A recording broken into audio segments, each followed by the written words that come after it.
Hello, everybody, and welcome to Your Voice Talk Show, our interactive talk show where your voice matters. We could not do this without you. So, your texts, when you text in and when you put comments in the box, it makes it amazing conversation. So, we're looking for you guys to do that today. I'm Sonia Graham, author of It's Time to Uncover Your Original Blueprint 10 Steps to Uncover the Real You and Your Real Purpose. So the premises of this show is for us to bring topics that are true and real to everybody. And today we're going to talk about the simple ways to save.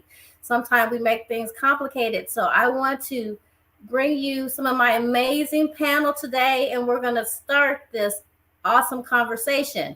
So first, I would like to go ahead and bring on, we have Elizabeth Jackson.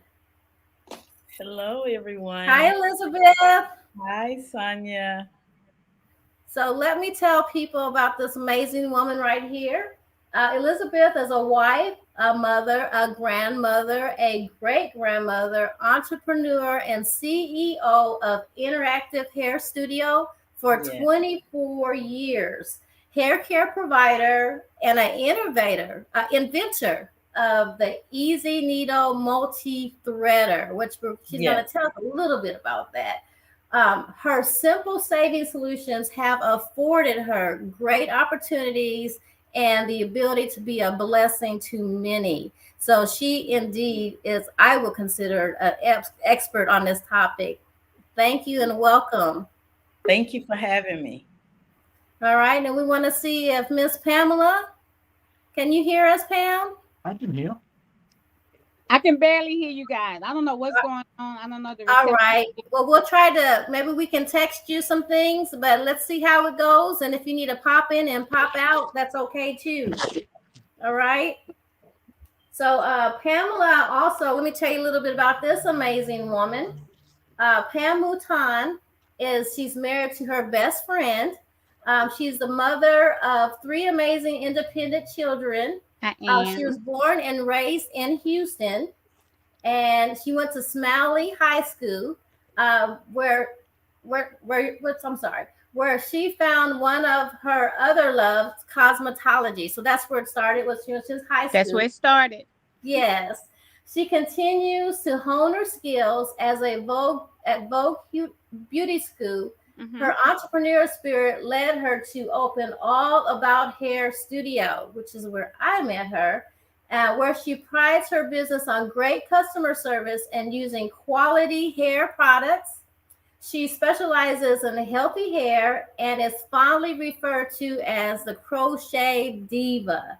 So, through ups and downs with great customer relations and services, All About Hair has continued to grow and thrive to experience next level. And so her savvy finances have added to that. So she's definitely an expert, I would say, for savings. And that's why she's on here today to share some simple savings. Real simple. Simple, right? Real simple. Yeah. All right. So ladies, both of you, welcome to Your Voice Talk Show. Thank you. Thank you for having me. Wonderful. So it's a conversation. We just keep it really, really simple here so people can, get an idea of how this could truly work for them. We did have a show on investing and all that's a whole different level of savings and money management, all important. But we know there's some ways that you can get started that will get you started in the right direction and have you working towards positive equity instead of zero equity. So we have some little starter questions that I wanted to kind of get the panel started with is, why do you think it's so hard for people to save? Pam, can you hear me? I'm going to let you start if you can hear me. Very little. I can hear very little. Awesome. Did she say very little? Say it again, Sonia. Why do you think it's hard for people to save? I think it's hard for people to save if they don't have a mindset of, how can I say it? If they don't have a mind, inflation is so high right now. Mm-hmm. It has always been with inflation. So if you don't have that mindset of putting back saving for a rainy day, it's hard. You know, it's hard, and people don't want to save. They just want to buy. They want to go eat. They want to hang out. They ain't got time to save. So that's one thing I can say. Um, Inflation and just trying to live a day to day basis. You know, as soon as they get it, they want to go spend it. You know, go out to eat, go buy something. So it's like it's no time to save until they hit a rough spot. But other than that, it's really hard to save if you don't have the mindset to save for a rainy day. The mindset, that's important. That makes sense. And how, Elizabeth, what do you think? Why do you think it's hard for people to save? Well, I'm gonna have to piggyback off of Pam. And why do I think it's hard for people to save? It's the willpower. A lot of time it's willpower, discipline, also not really understanding how important it is to save. Because at the end of the day, it's you have to take care of you and your family. So I think a lot of times it's a lack of understanding and willpower. And then, I've often heard people say that in my family, we weren't taught to save. And a lot of people use that as a crutch to not attempt to save. They go, we weren't taught that. And so it's just something they don't even entertain. Right. Tracy, Michelle, what do you think? Why do you think people find it hard? I was about to say the same thing that you just said, that sometimes it is a generational thing.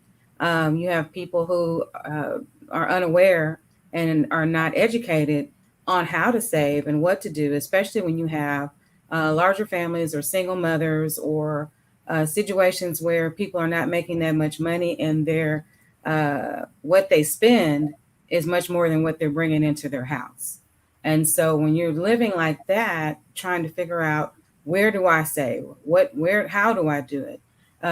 What we talked about earlier when Elizabeth was saying save the $5 a day. I think starting something like that is an easy step. People think that you got to save hundreds at a time, or I've got to put $500 a month or something like that. If you start small and just kind of let it build, I think it does make it much easier for individuals and families. And if we start young, that's the other key to it. Starting very young and teaching our kids when they're at 5 years old, as far as I'm concerned, to start there and learning how to put that money away. I agree. And just to add, so people don't see who this beautiful woman that's joined us, but this is our producer of Your Voice Talk Show, Tracy Michelle. And it was just such an awesome conversation we had about it. And I said, you just need to come on here and have a conversation with us. So, thank you for joining us on screen. Yes, ma'am. For the conversation. Thank you for the invitation. Absolutely. So then we know it kind of goes back to, all of that goes back to kind of what Pam said, is a mindset. All of that goes to one thing. It's just how we've been conditioned and how our minds process what savings really is. Looks like. Absolutely. So I heard Tracy mention age. So how young do you think we should start teaching our children about savings? Well, as Tracy said earlier, she thinks as young as 5, and that understanding, if they know how to understand TikTok and go and push buttons, then surely they would understand how important it is to save and put away.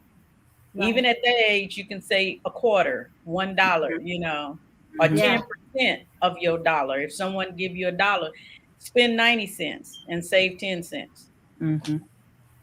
That's good. Pam, how old do you think people should be when they start are teaching savings? How old do you think that you should start teaching savings? Well, I'm gonna say when I was growing up, my mom and dad didn't teach us to save. I'm just gonna say back in my era, we didn't save. We got allowances, but she didn't tell us to save. But I can say in the 6th grade, my dad bought me a sewing machine, and I took up home economics, and I learned how to do pillows.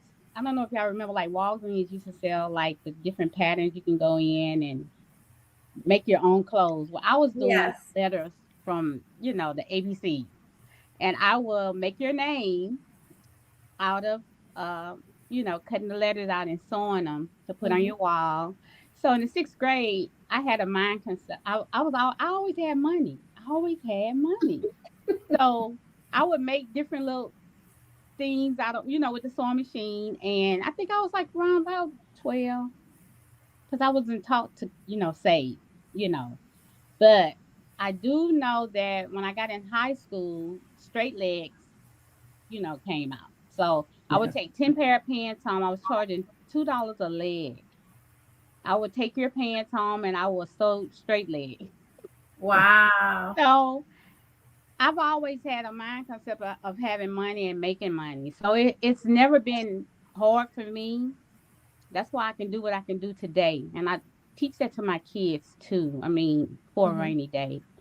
So you don't always have to have everything or always try to stay in the, you know, just do your Yeah. thing Keep and it with the do what you Joneses, I need to guess is do. what we used to say. Yeah. Right. So I just say, you can start young, you can, but it's just keeping up. It's just so Yeah. much. These kids want Jordans, these kids want iPhones, these kids, they want the best. So it's hard Woo. to save, in this Yeah. time. Yeah. Because everybody That's wants nice things. Everybody want to go everywhere and buy, they just want to, do them. So I don't think, I mean, when you're young, you can tell them, you can do that all, you mm-hmm. can tell them, you have to save. But once they get like a teenager to a young adult, they're gonna do what they want to do, you Yeah. know, until they get that adult where they have to pay their rent, pay their car note, pay their insurance.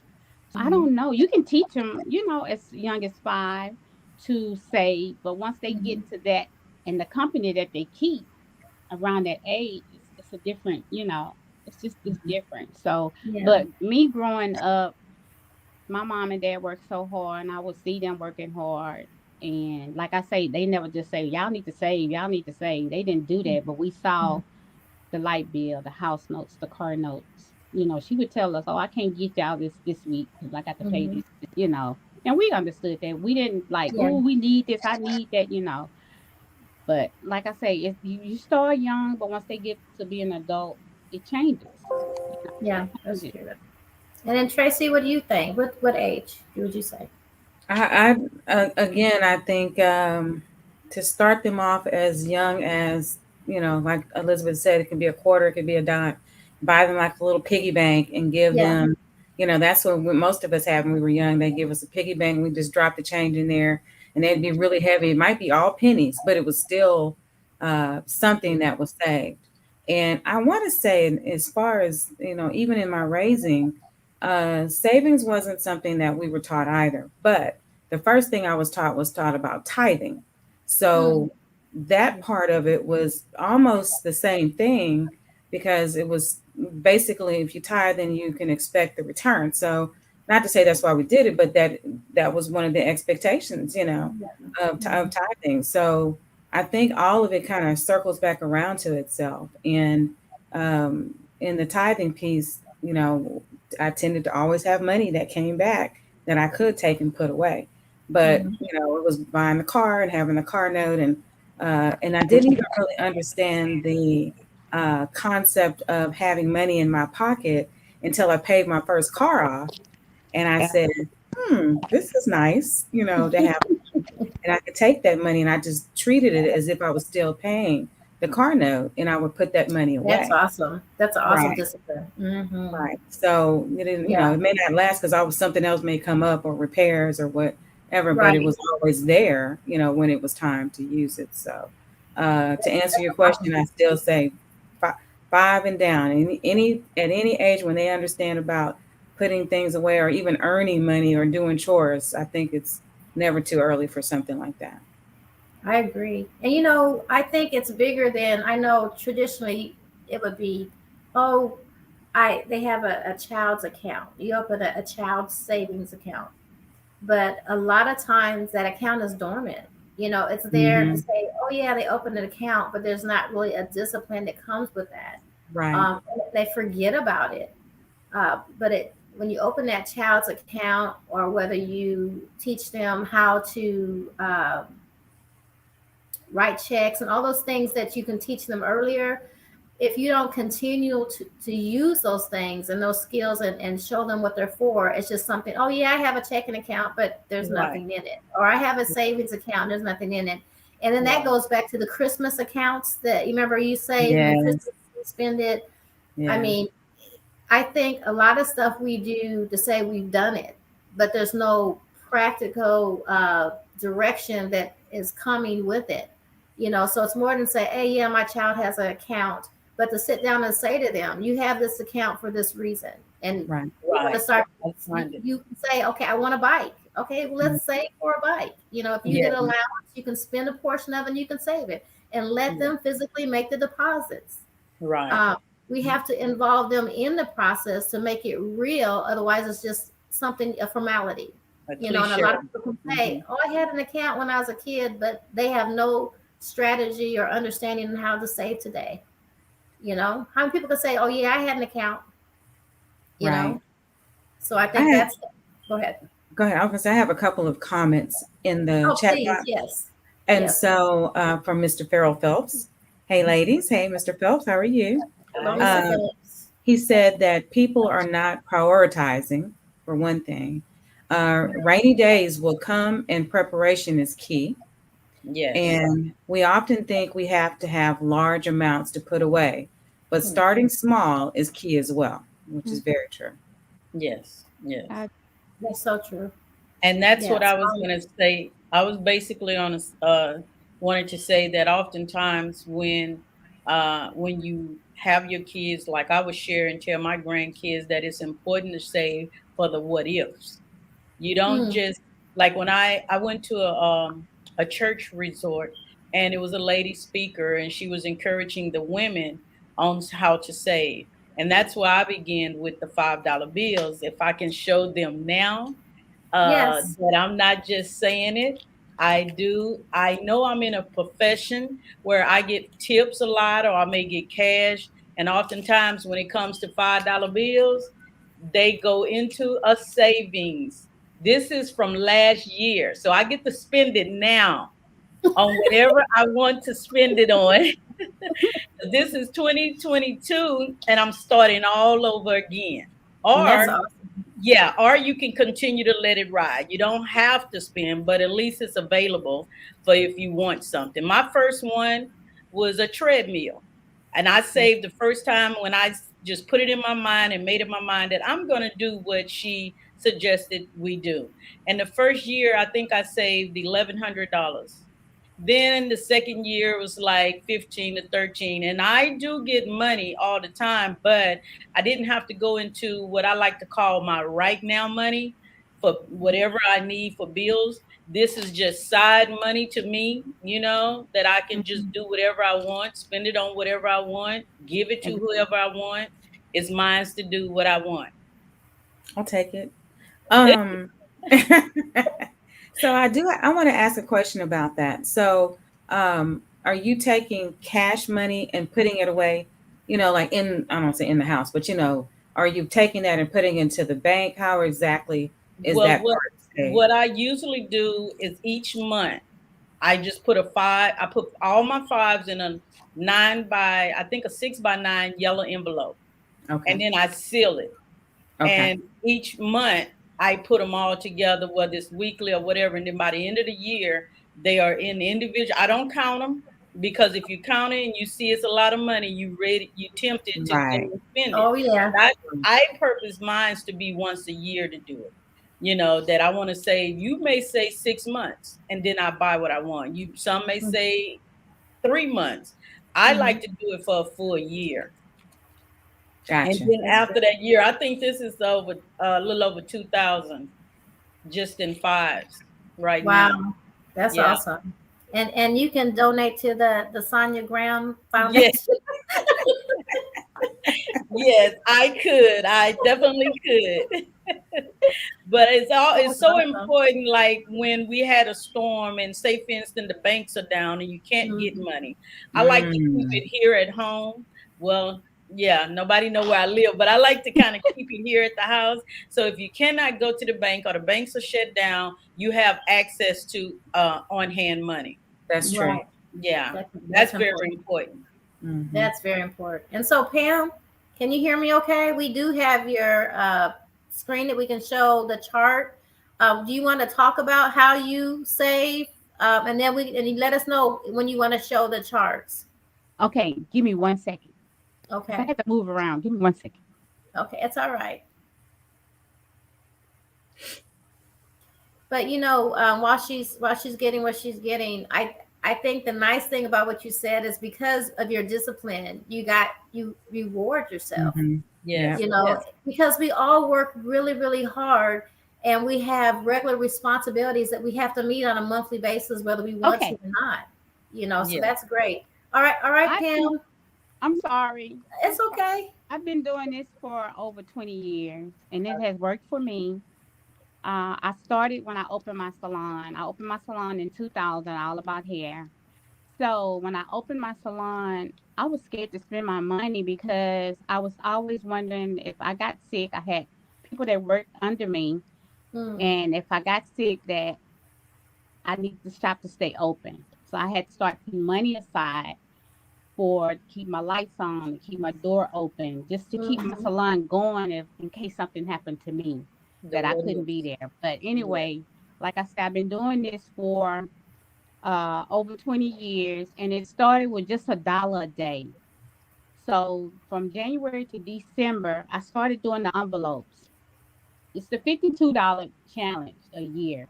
So what you do is get you some envelopes, and like I say, it's $1 a week that you add to your envelope. So at the end of the year, it's like 1,300. But I always go all the way to week 20, and I would double those weeks, and that's how I will come out with almost close to $2,000 every year. And that's just to go on a trip or to buy me something, just to have some money, you know, put aside. So when I saw that the first year was good, the second year was good, I just kept going. I kept Wow. going. Here it is, 2022, and I'm still going. So I That's try to get a lot of people to do go to the dollar store, get you some envelopes, go open your savings account, get you a card that doesn't have the logo where you can go in and withdraw. You just want to deposit because if you have that card, you're going to use it. Yep. Yes. So that was my main. I've told a few clients, and everybody was like, okay, well, yeah, let me try that. But you have to have a mindset of saving. Yeah. But I always tell you, if you far behind on your bills or your car note or your house note, it's gonna be kind of hard to save. I just Mhm. always say take care of that part before you can take care of this because you'll never win. So like I say, it's just $1 a day that you add, to your weeks. And like I say, you get to a certain point, like I say 20 weeks and I go deposit that. So these are the envelopes and it works. I think everybody should try it. It works. It really does. If you're trying to buy something or go somewhere, just to have something. Yeah. right. That's awesome. That's really a great strategy as well too. Both of those. Do we have any questions or feedback from our Let's see. I had maybe one other comment, and basically from the same person. And he said, savings provides a peace of mind. And that is It very does. true. Yes, That is true. very true. That is true. That is so true. One other thing that I did years ago, actually, I opened up a savings account it was based in another city, Mhm. and I would deposit the money into that account. And I didn't have an ATM card or, anything like that. So I would have to actually send out to them because it was one of my credit unions. So Mhm. I would have to request if I needed the money, I had to go through a process to get to it. So it made it Yeah. where I didn't even want to fool with it. And it was like, Right. just leave it there. I'll do it a different way. And that actually was helpful too. So, because unfortunately, all of us are not as disciplined as Miss Jackson and Miss Newton. Right. And if the money is there and I'm like, God, I may go to the envelope and pull it out. But putting it in the envelope and you just depositing it into a savings account, however, as long as it's not for me to go and find it somewhere. I do, I've done the envelopes, Right. but they haven't lasted like what you just showed us. Nah. That didn't work for you. So everybody has different. Yeah. It's like we have a comment that kind of speaks to what you just said too. Right. It says that's the key. Open an account without easy access.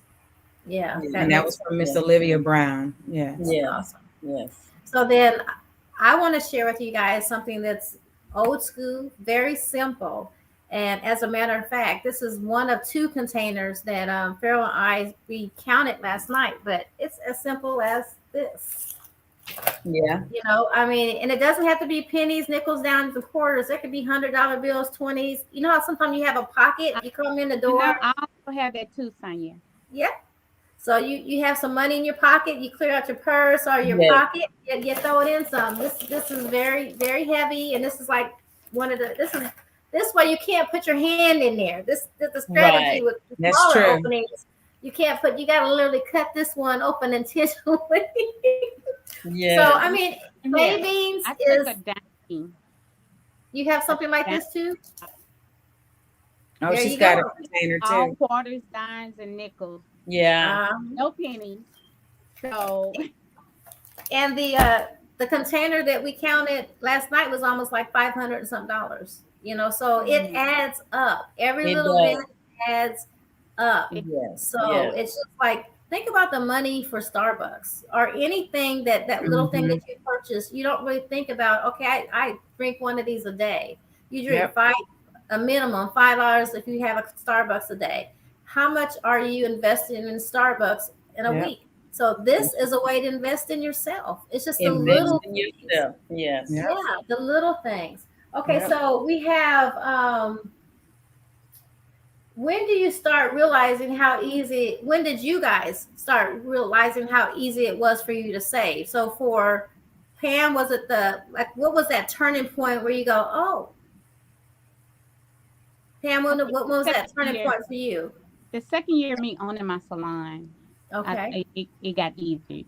Okay. The first year was kind of hard because, like I said, I was scared to, spend my money. Year 2, okay. So the second year, it was easy. So from then on, it was, a piece of cake. I mean, it's a mindset. So it was easy for me. I mean, that's good. And Liz, how about you? I would say the same. The first year that I was encouraged to do it, I started, it was like a 6 months radius from the time that I said, okay, I'm going to do it. And then the following year, it was when I saw that I was able to do it mentally, physically, and financially, I'd say, okay, it's done, because it has to start from here. And then when you think about assigning your money to something, then you say, okay, if I want a down payment on a car, I'm going to assign a portion of my money toward that car. I've also learned to not live on 100% of my money. I may live on 85%, just stay within your means of your finances. And you can save, I was 10% tithing, 5% saving, 5% contributing to charity. And so that was my 20% right there, so, and then I lived on 80% and it worked for me. Wow. What about you, Tracy Michelle? I'm listening to Elizabeth saying, wow. I know. Right. You ladies have it together. Right. I'm seriously, you really do. And sometimes when I hear other people that are able to do that, I'm just very transparent. I struggle in some areas, and I'm not a shopper, but I do invest a lot of my money into my business. Yes. And so I don't necessarily have a lot of money that I save, on a daily, weekly basis, but I do invest quite a bit of my money, my residual money outside of my normal bills and things like that into my business. Okay. And so, but at the same time, I would like to know, I do have money in my savings account, right? But I would like to, I'm always looking at ways and how can we cut this back? How can we do this? How can we, and so, I'm trying to be a big girl, just like Miss Jackson and Miss Mouton, to be honest. Right. I know. But there are strategies. You guys when we grow up. it took time now, and I've been open my business 24 years, and so it now I'm at a place where the $5 to me means nothing but saving. It don't even That's mean awesome. spending. Yeah, it's just mean saving, and then I picked up the habit of also saving hundreds. I didn't want to say that because I don't need everybody to know that I have now. I save $100 bills, and at Right. first it started out because they were cool looking. And Yeah. then it became a habit. So now I had to buy a safe. Oh, absolutely. Yes, Yeah. But definitely. Yeah. That's yeah. awesome. That's really good. You know, I wanted to piggyback on what you guys are talking about, how with having a business where people a lot of times pay cash. Well, we know the world has turned to the apps. You have Cash App and you have all those things. And a lot of those apps actually have savings, and there are savings apps. So say you don't have physical money, cash, there's ways to transfer that money from that electronic app to an app. They actually have savings apps. So like you said, the children are so technology savvy and they all have phones. So that's another way, you know, get them an app, or, you know, get them to download one of the savings apps as well too. So when people make excuses, well, I don't have that, I don't get cash. The other thing is, if you have most jobs, you can have some money that's directly deposited out of your paycheck. Can't see it, don't touch it. Automatically, it's gone. Yep. You can start small. You literally can start, you know, as small as you want with that.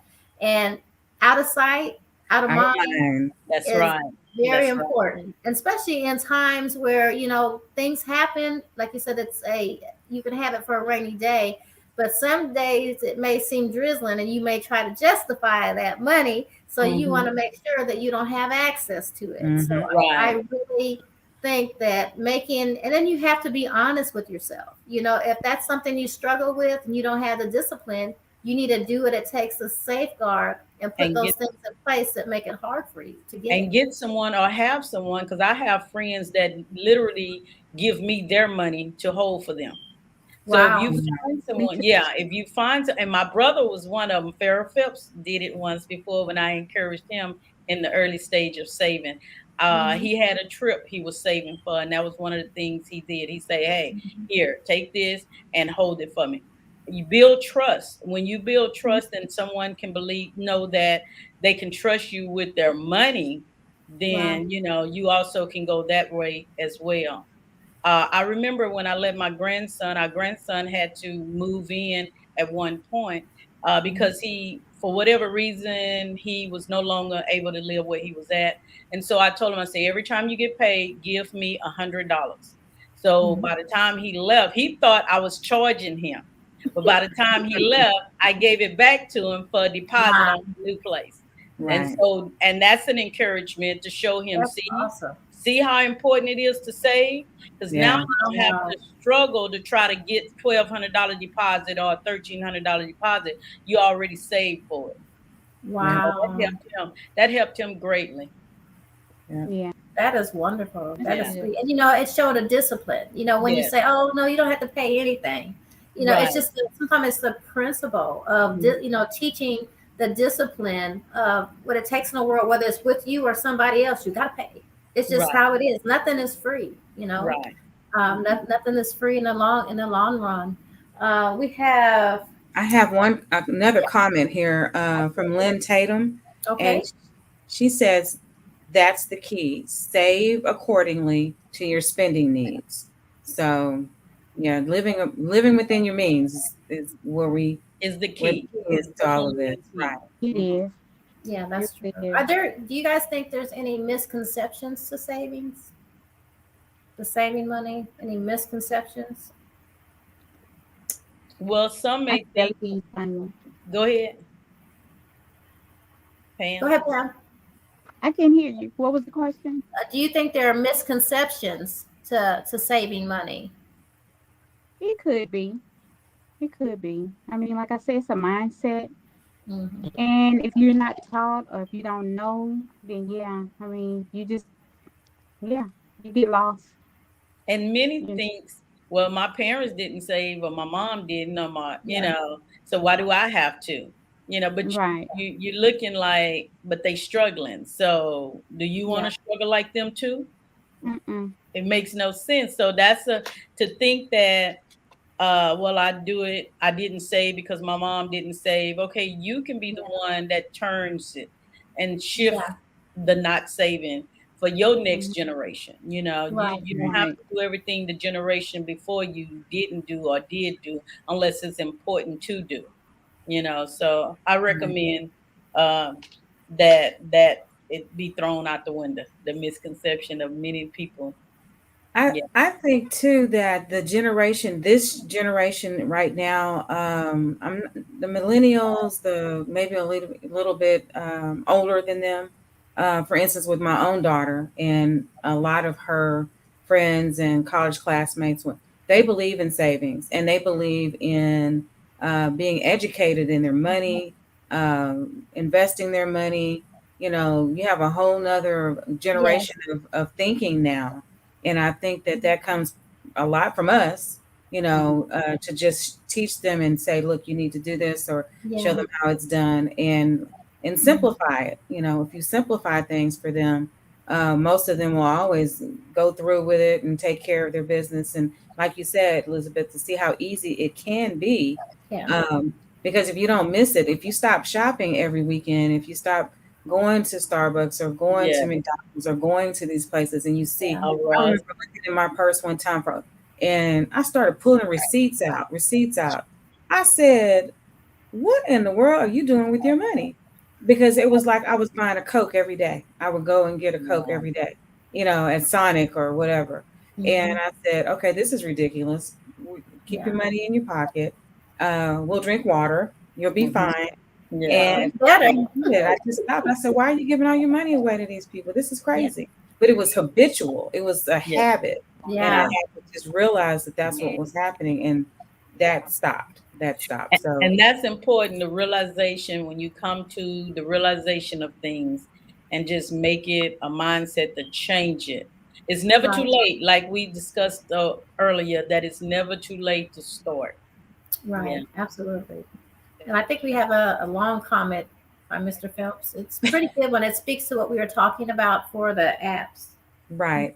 Um, if you have a PayPal or Cash App where you just leave it and let it grow while using your other funds for bills, thus has been a great blessing to me. That's what Carol was saying. Yeah. Um, But those apps do work. I mean, you're collecting them in that app, and that you right, physically have to transfer it to an account or withdraw it or do something to turn it into physical cash. So right, that is a way, another virtual per se type of way to save. right, So we're talking Yeah. about the times right now. There are things that are the way the world's today that you can still be consistent and participate, as little, big or small or whatever. You think about birthdays.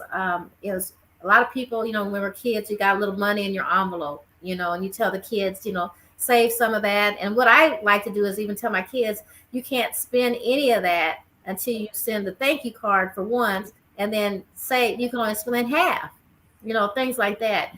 And it's things that, when they become adults, you hope that some of those things carry on, like you guys are mentioning, and they become generational. And I think that's really what we're talking about here today is generational wealth. Passing on the knowledge of savings is seems so small, but it has and can have such a much larger impact on our future, our children's future, and the next generations to come. right, Money is power. right, It just is. And you have to have money to live. Yeah. And I think we as a country, we also have to, our people, I would say, as a community, have right, to use the lenses of necessities too. right, Because the justification of what we spend money on is a big part of why we are where we are today. Me and Tracy Michelle were talking earlier how I remember when I was a young girl, driving in the influential neighborhoods, and you see these big beautiful homes and these old broken down cars or old cars in the driveway, and I was like, that is really weird. Why don't they get a new car? But the other hand, you pull into an apartment complex and you see these fancy cars. So it's bigger than the lens. It's the understanding of economics, really. right. So that person that isn't at home, they might have a fancy car, but they have equity in something. Where Well, that car that they're driving, the people that are in the apartment, it's going to depreciate from the moment they drive it off the lot. right. Nothing's wrong with having a fancy and having things, but we have to understand the bigger picture, have a bigger lens understanding of money, period. Yes. I think in our community, it's important. And I'm going to piggyback off of what we were talking earlier, Sonia, about that. And I was thinking about the story. I just realized I didn't finish telling the story. Mm-hmm. And so I was pretty young, probably in my early 20s. And the owner of the building complex that I worked in, he would come, and visit the office off and on. And I met him and knew him, and he was friendly and all that stuff. But he drove a little Ford Ranger truck, just a little pickup truck type thing. He always wore Wrangler jeans, and it was very simplified gentleman. But I knew all the things that he owned. I knew his wife owned this other big environmental company, and but he always dressed, just whatever. And I would think, man, why does he always drive that little truck, and why didn't he put some better clothes on? Because the mindset is saying we're supposed to have a little bit. I'm not a materialistic person, but I do know what status means when you're doing certain things. And so one day I went to the office and he had just left. And I said, I saw him in the office where, I said, why is he always driving that little truck? They said, well, I don't know. That's what he likes. I said, okay, where's he going? I said, oh, they said, oh, he's on the way to the airport. He's got 5 jets. Oh. So it is about what the equity is in your life. And when you have money, and people who have money and know what to do with their money and how they invest it. He invested his money in real estate, planes, obviously, and other businesses around the country. Whereas we're dropping money into the most expensive car we can and struggle with a car note, like you said, and living in an apartment complex. So we just have to change our community mindset. Now, real estate is key. Cash is king. And I just, I hear that over and over again from a lot of people who do have money. And so I think that our kids and our grandkids and our people they will do much better and be much better off in the future than many of us have been. Not to say that we had horrible lives or we didn't do well. We've done well, but I'm saying that they will do even better. And that's what we're supposed to. We're supposed to be here to elevate them to the next level. And I think that's what we're doing right now. Absolutely. I wanted to share the little charts the little simple savings charts that are out there that you guys can download online. Tracy Michelle, can you show those? I don't know if I have them. We will see if we can get those up. If not, you can just go to Google simple savings charts, and it'll start from the first week you save $4, the second week you save $8, and then it goes all the way down and gives you a yearly total. There's so many different ones and things out there. Easy, just find something that works for you. That's what's most important. We can give you all these ideas, all these suggestions, but you have to find something that works for you. And the important thing is it's never too late to start. And so we've got some takeaways I think we want to share as well too. Some 3 takeaways that are very important. Okay. Yes. And we can discuss those takeaways in the time that we have left. All right, let's go through the takeaways. Number 1, keep it simple. Don't overthink it. Do you guys want to speak on that? I think it basically just the keep it simple means what works for you, right? You're right. Would you guys agree? The keep it simple means, okay, what am I going to do realistically out of all of these ideas? What can I do that won't seem like it's a lot of work or too complicated? I think would y'all agree? That's what that probably would speak to. Yes, I agree. And don't overthink it, and don't get frustrated that if the first week you start to save and then you spend it. Start again. Just start again. Yeah. It's never too late. It's never too late. Never too You can late. start off small, but I think And we can actually, go. that's one of the takeaways is what you just said, Miss Mouton. It's never too late to start. Never Yeah. too late to start. Yeah. And just keep, You just can like go. we're made new every day, failure is stopping.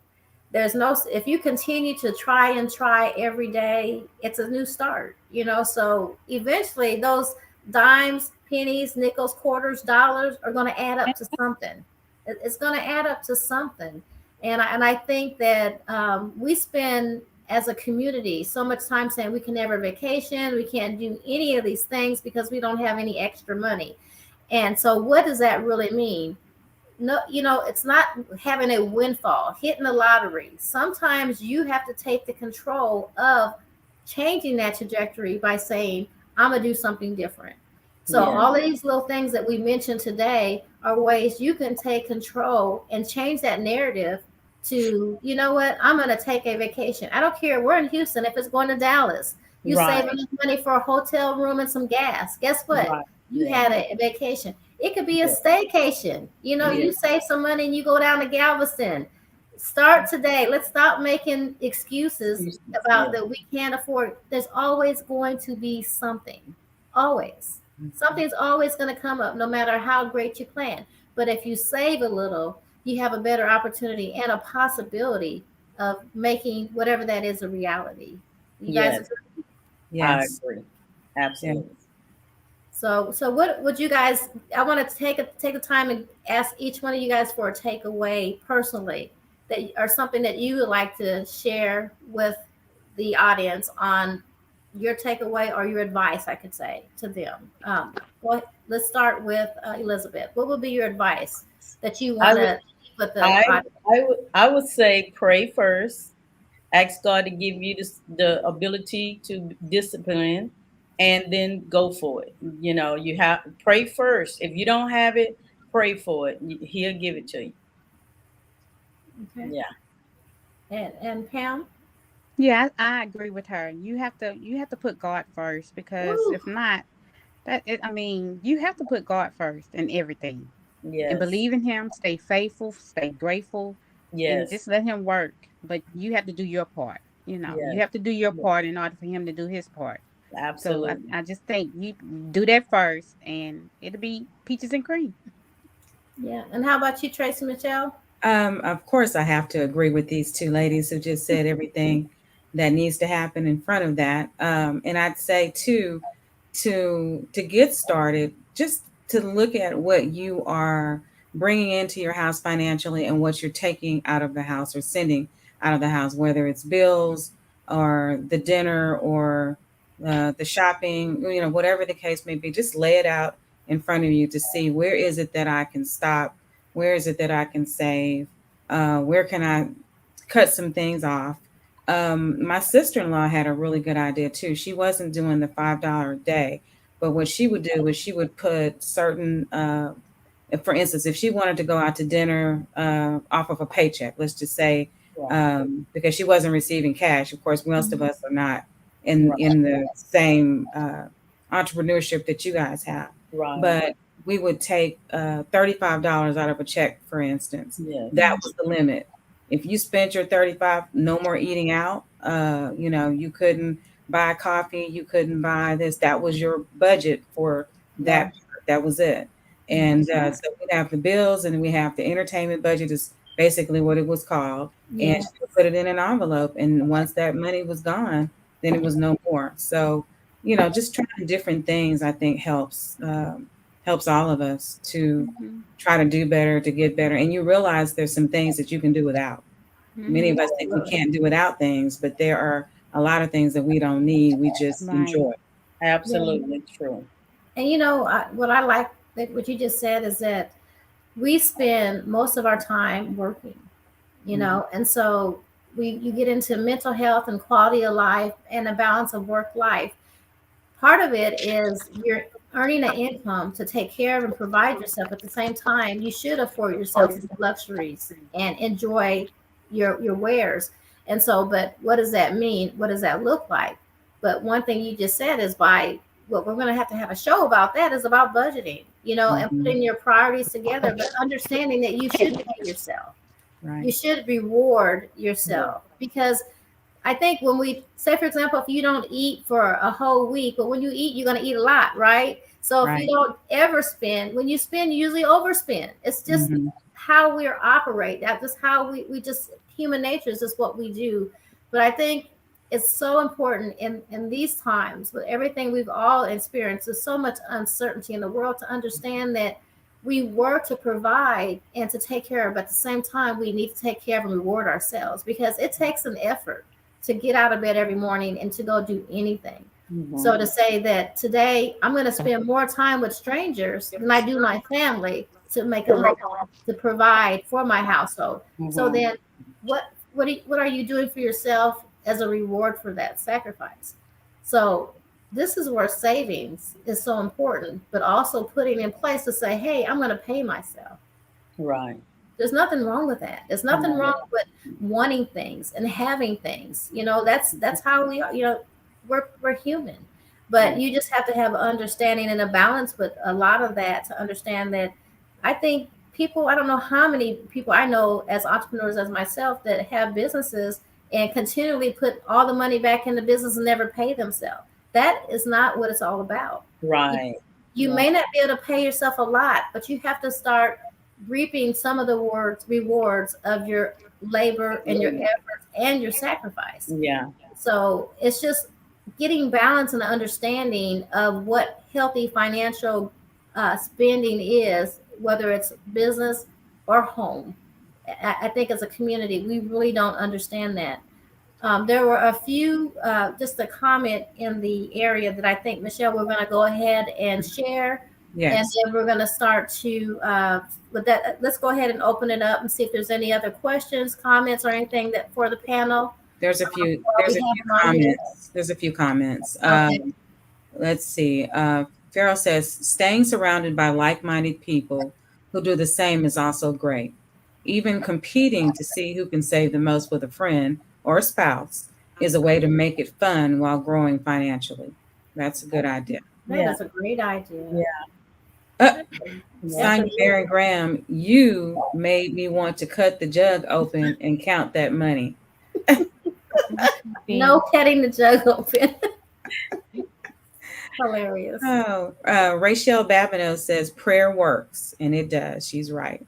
Yeah. The last comment is from Farrell. It says shop low budget, and like Goodwill and secondhand stores is another way to save money. Trust me on that. LOL. Okay. Yeah, that's awesome.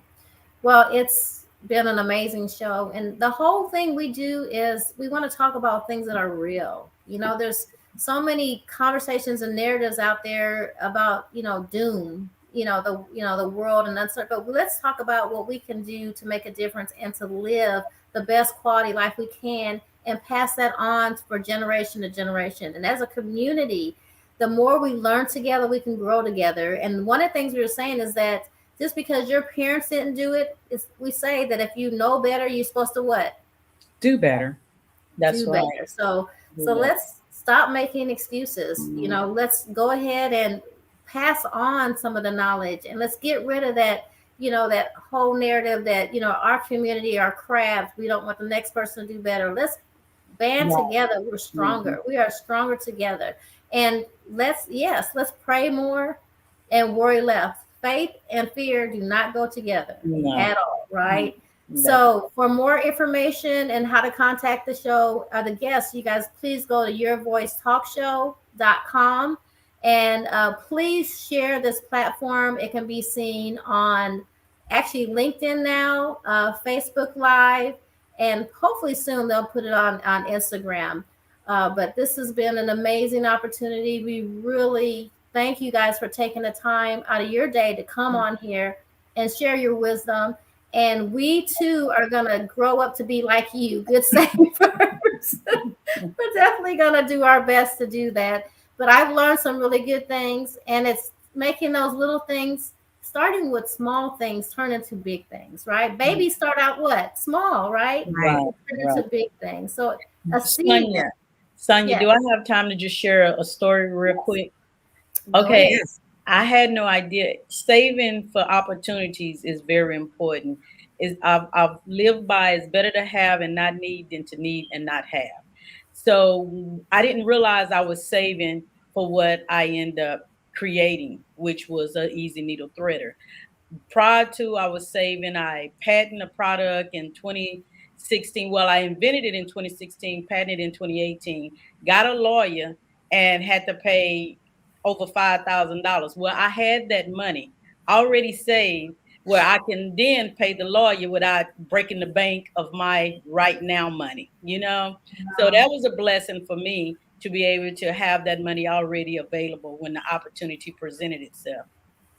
So That is that was Right. a blessing. Yeah. so. And then speaking of Awesome. which, I don't want people to know. I want them to know where to find you guys. And so, Liz, as inventor of the Easy Needle threader, can you tell them where they can find that, where they can contact you, and where your studio is, and the name of it? Yes.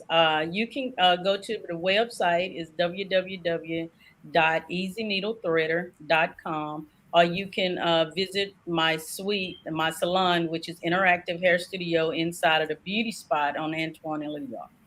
Yeah. And Okay. we have YouTube channels as well to show you how it works. Yeah. Awesome. Easy And needle, Pamela, how do we easy needle. find you? I'm on Facebook and I'm on Instagram. So, Yes. located off of the Beltway in Imperial Valley. Can you give me the name of the business again? All About Hair Studio. And then can you give us a phone number where they can reach you? 281-448-1800. And then I want to personally vouch for both of these ladies have been in this hair. They're amazing, professional, and they do an excellent job. And I pray for them every time they put their hand in this hair because it's a lot of work, but Yes. better them than me. It is a lot of work. If you want some fun, fantastic, amazing stylists, contact one of these two ladies or both of them. They, all have their specialties, but you can't go wrong. And Elizabeth, can we get the name of your studio as well? It's Interactive Hair Studio. My number is 832-722-2767. Okay. Yes. 832-722. 2767. Gotcha. Thank you. Awesome. And so you guys, of course, will be able to find the name of their businesses and the phone numbers in the comments. And so after this, ladies, feel free to go into the comments and see if there's any questions directly for your feedback and answer those on the thread, the Facebook Live. Okay. I'm so thankful that you guys took the time to actually come on the show. And you guys have supported me in so many ways. Even as an author, you guys have both purchased my book and read my book. Yes. And it's just been a blessing to know when you're a blessing. And so I want to thank you guys for the support you guys have given me as well. And I'd like to have you guys back for another topic. Yes, you're welcome. So it's been an amazing Your Voice. Thank you for everything, Tracy Michelle, the amazing production work you do. I appreciate you. And we'll see you guys for the next edition of Your Voice Talk Show. You guys have a great afternoon and take care. All right. Thank you. you. Bye-bye. Bye-bye. Bye-bye.